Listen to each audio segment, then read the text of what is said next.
Ka adventurous new trip off-road sne ka ahor kala penwai no e kelempung nya kali hasurok koru koram ka balatim kum ka fifth 4x4 off-road challenge ar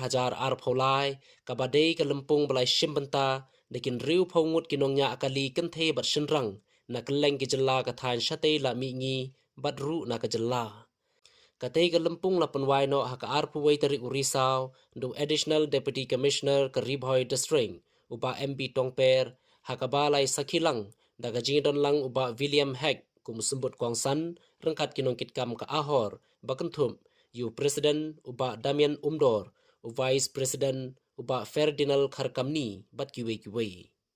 haka jingilang penwai no e katei kelempung ka balongru kum ka wei ni kita masanya kali haki surok khoru khoram la samru ki khusnam haki kerdan balabu benta de ki kongsan rengkat ki riu pokman la ban kedo bakate ki jingi kop kala sedang haka khat khandai tarik urisau ar paulai haki surok khoru khoram jongga khar sati park kerdam kulai bat ka bala ne lai singi lenter bat ka bala penwai no haka arpuai tarik urisau ar paulai Nama, ia teknologi. Tapi mana yang punya komisen? Iwan dia sama Marian. Kan dua sesuatu taman ini jadi di dan di karet kepada Peru. Kalau mungkin sekali kawan lain semua bom saya mengiwan. Kepalar, kenika offroading, kenika patah naik. Kalau pun kejadian ini boleh. Hajinya yang kedua dia. Kalau lagi sem itu jing wet ini ham punya kumpulan kami ini agak musi ni ham agak jinium but iwan agak job ni pendap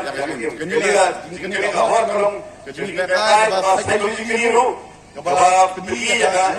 jaga gunung Rio kejungi kepala ngenget baru kami nilai ilmu produk ini nilai bang soplai juga ginong jakai lalu produk kemana di gedung ini orang jadi yang sunat ramai dengan kuat kemudian ini kahor kandi ini signature event ngolong ba udon ini kandi signature event kasih di program maka di belum akan ada momen badan Nindangkyo, ikipok nindangkyo, nindangkyo syuruhi, nongeleka, ginusudta, matangkang yabi, kinongbanpek, jadi position, ni ay kuli, kapag kinongbanpek, kinongbanpek, kinongbanpek, sa sisir, ay kuli lang, memang sa kawar,